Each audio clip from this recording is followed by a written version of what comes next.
राहुल गांधी जिस तरीके का लगातार ट्वीट कर रहे हैं, अभी कह रहे हैं कि देश के युवा, देश के स्टूडेंट, देश के जेन जी संविधान को बचाएंगे, लोकतंत्र की रक्षा करेंगे और वोट चोरी को रोकेंगे। मैं उनके साथ हमेशा खड़ा हूं, जय हिंद। उसके बाद आपका भी ट्वीट आता है, क्या कुछ कहेंगे इस पूरे विषय पर? नहीं, हम तो उनके साथ ही खड़े हैं ना। जो जेन जी क्या है, जो जनरेशन नेक्स्ट है, जो युवा है, वो अपने देश के बारे में क्या सोचते हैं, वो पॉलिटिक्स के बारे में क्या सोचते हैं और वो किस तरह का तख्ता पलट करते हैं। भारत में जेन जी ये काम कर चुका है। अरविंद केजरीवाल जी और अन्ना हजारे का जो मूवमेंट था वो जेन जी का प्रोडक्ट था। निर्भया कांड हो गया, वो जेन जी का प्रोडक्ट था।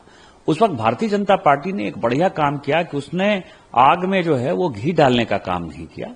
नहीं तो जिस तरह निर्भया कांड में 1 लाख से ज्यादा लोग दिल्ली के सड़कों पर आ गए थे 2013 दिसंबर 14 जनवरी की यदि बात करें आप, जिसके कारण कि पार्लियामेंट को कानून बनाना पड़ा। क्या आपको लगता है कि भारतीय जनता पार्टी कूद जाती तो ये लोग कोई बच पाते? गांधी परिवार के खिलाफ ही तो माहौल था ना, मनमोहन सिंह जी की सरकार के खिलाफ ही माहौल था ना। लेकिन भारतीय जनता पार्टी ने उस वक्त तय किया, माननीय प्रधानमंत्री जी प्रधानमंत्री पद के उम्मीदवार घोषित हो गए थे, उन्होंने तय किया, उनका यह फैसला था कि अपने को जो है भड़काऊ बात नहीं करना, इस संविधान के अंतर्गत काम करना है, क्योंकि यह संविधान बाबा साहब अम्बेडकर का है। लेकिन 75 में इमरजेंसी लगाने के बाद इस तरह से बाबा साहब अम्बेडकर की संविधान को बदला। ये जेन जी जानना चाहता है कि अम्बेडकर जी ने क्या बिगाड़ा था कांग्रेस का। राष्ट्रपति के सारे अधिकार आपने खत्म कर लिए, स्वतंत्रता का अधिकार खत्म कर लिया, जो हमारे संपत्ति का अधिकार था। जिस जमीन की बात आप करते हो, संपत्ति का अधिकार जो है संविधान संशोधन करके इंदिरा गांधी ने खत्म कर दिया। आज हमारे मौलिक अधिकार में संपत्ति का अधिकार है ही नहीं। ये किसने बदला? इसके अलावा जो अभी नेपाल और बांग्लादेश में हुआ है, जिसके साथ की राहुल गांधी अपने आप को जोड़ना चाहते हैं, दोनों जगह पर जेन जी क्या कह रहा है? हम परिवारवाद के खिलाफ हैं, परिवारवादी पार्टी के खिलाफ हैं। परिवारवाद कहां है? मोदी जी तो परिवारवादी नहीं है। मोदी जी तो ग्राउंड से जो है लड़ाई करके आए हैं, यहां ऊपर उठकर आए हैं। मैं जब आपके सामने बोल रहा हूं, मेरे परिवार में तो कोई सांसद विधायक नहीं है। मैं भी एक छोटे से गांव से उठकर जो है यहां आया हूं। जवाहरलाल नेहरू, इंदिरा गांधी, राजीव गांधी, सोनिया गांधी, इसके बाद राहुल गांधी, प्रियंका गांधी, उसके बाद प्रियंका गांधी जी के बेटे भी हो सकता है आ जाए। रॉबर्ट वाड्रा साहब रोज कहते हैं कि मैं आंदोलन करना चाहता हूं, मैं चुनाव लड़ना चाहता हूं। तो जेन जी के आंदोलन को यदि वो उठाना चाहते हैं तो हम तो राहुल गांधी के साथ हैं। पूरी गांधी फैमिली देश छोड़ती हुई नजर आएगी।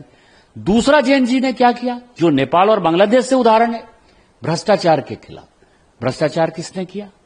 पूरे 2G, 4G, 3G, CG, कोयला घोटाला हो, बोफोर्स घोटाला हो, जितने घोटाले आप कर लिए, जीप घोटाले से लेकर यदि आप 2G और 3G और कॉमनवेल्थ घोटाले तक जाएंगे, सबके सब कांग्रेस ने किए। 11 साल से हमारी सरकार चल रही है, हमारे ऊपर एक भी घोटाले का इतना छोटा सा भी जो है कोई हमारे ऊपर आरोप नहीं है, टीका टिप्पणी नहीं है।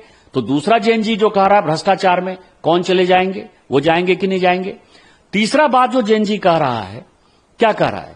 वो ये कह रहा है कि हम संविधान में संशोधन करेंगे। वो बांग्लादेश को इस्लामिक राष्ट्र बनाना चाहता है, नेपाल को हिंदू राष्ट्र बनाना चाहता है, ये जेन जी कहता है।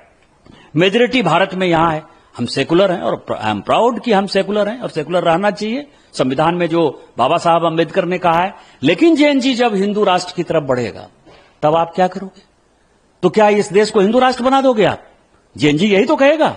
ये तीनों मुद्दे जो हैं, और परिवारवाद में यदि आप देखिए, केवल गांधी परिवार ही नहीं, जो विपक्ष की पार्टियां उनको साथ दे रही हैं, मुलायम सिंह यादव जी के बाद अखिलेश यादव जी हैं, करुणानिधि जी के बाद स्टालिन साहब हैं, बाला साहब ठाकरे के बाद उद्धव ठाकरे, उसके बाद आदित्य ठाकरे हैं।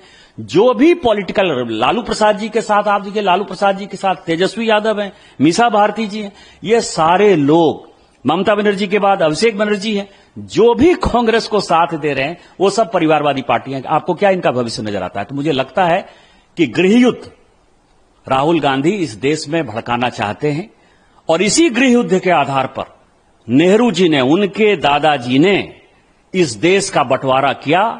उसी गृहयुद्ध को करा के जेन जी जैसे मुद्दे को उठाकर ये इस देश के टुकड़े टुकड़े करना चाहते हैं। सोरोस फाउंडेशन के साथ मिलकर भारतीय जनता पार्टी जेन जी के आंदोलन के साथ रहेगी।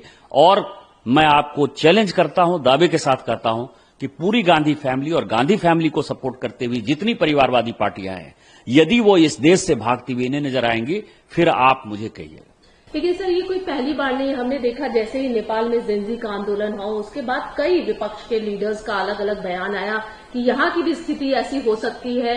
आज जब बात बिहार की हो रही है, लगातार वोट चोरी, क्योंकि कल एक प्रेस कॉन्फ्रेंस किया था राहुल गांधी ने, अब उस मुद्दे को, पहले वोट चोर गद्दी चोर हो रहा था, अब उस मुद्दे को जेनजी के साथ जोड़ना, क्या लगता है आपको? लगता है कि ये किस ओर जा रहा है राजनीति? विनाशकाले विपरीत बुद्धि। हम तो जेएनजी आंदोलन के साथ हैं, हम थोड़ा रोकने की बात कर रहे हैं। हमको डर नहीं है, भारतीय जनता पार्टी के किसी आदमी को डर नहीं है। जेएनजी के आंदोलन के आधार पर ही केजरीवाल बने। उन्होंने बाद में ये फैक्ट है कि भ्रष्टाचारियों के साथ समझौता कर लिया, चाहे वो कांग्रेस के साथ समझौता करना हो, चाहे लालू प्रसाद जी के साथ समझौता करना हो, चाहे स्टालिन के साथ समझौता करना हो, सबके साथ उन्होंने यूपीए के अंदर जो है चुनाव लड़ा, लोकसभा का चुनाव लड़ा, वो खत्म हो गया। निर्भया कांड जेएनजी हो चुका है। यदि इसके बाद भी दोबारा जेएनजी होगा, भारतीय जनता पार्टी उस आंदोलन का साथ देगी। और ये इतने दिन से जो कुंडली मारकर बैठे हुए भ्रष्टाचारी नेता हैं, परिवारवादी नेता हैं, जो 140 करोड़ लोगों में अपने परिवार के अलावा कोई दूसरा आदमी नहीं नजर आता है, हम माननीय प्रधानमंत्री जी ने कहा है। और आपको मैं बताऊं, नवो ऐप में वो पूरा कैंपेन चल रहा है, और आज से नहीं कैंपेन चल रहा है, पिछले 1.5 साल से माननीय प्रधानमंत्री जी कह रहे हैं कि जो युवा हैं, जो पढ़े लिखे हैं, उनको हम राजनीति में लाना चाहते हैं, उनको हम राजनीतिक कार्यकर्ता बनाना चाहते हैं। ये मूवमेंट माननीय प्रधानमंत्री जी पहले से 1.5 साल से चालू किए हुए हैं। उस आंदोलन को हम लोग सभी धार दे देंगे। और इसके बाद ये जितने लोग हैं, चाहे राहुल गांधी जी हों, चाहे अखिलेश जी हों, चाहे स्टालिन जी हों, चाहे ममता जी हों, चाहे लालू प्रसाद जी के तेजस्वी यादव जी हों, यदि देश छोड़ते हुए इन्हें नजर आएंगे, फिर आप इस जेएनजी आंदोलन का तमाशा देखिएगा। इस बार भारतीय जनता पार्टी, पिछली बार भारतीय जनता पार्टी ने चूक की थी कि अरविंद केजरीवाल जी के आंदोलन में और निर्भया कांड के आंदोलन में जो है हमने जेएनजी का साथ नहीं दिया था।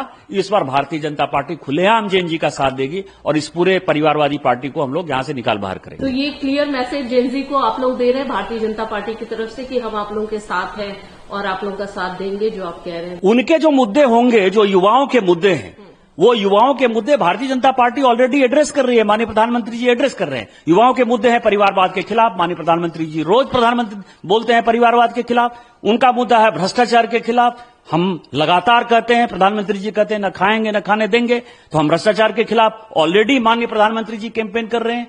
और तीसरा सवाल यह है कि इस देश में क्या चलेगा। हम एक चीज पे जेएनजी के खिलाफ रहेंगे और शायद हम उसमें उनका साथ नहीं दे दें, क्योंकि हम एक सेकुलर कंट्री में हैं। माननीय बाबा साहब अंबेडकर ने इसको सेकुलर कंट्री बनाया है।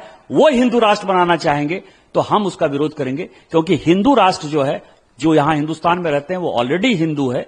इसलिए संविधान में परिवर्तन करके कोई हिंदू राष्ट्र नहीं हो सकता है, ऑलरेडी वे ऑफ लाइफ है। लेकिन यदि वो संविधान में डालना चाहेंगे हिंदू राष्ट्र, तो शायद मुझे लगता है कि जेएनजी में भारतीय जनता पार्टी उसका साथ नहीं दे पाएगी।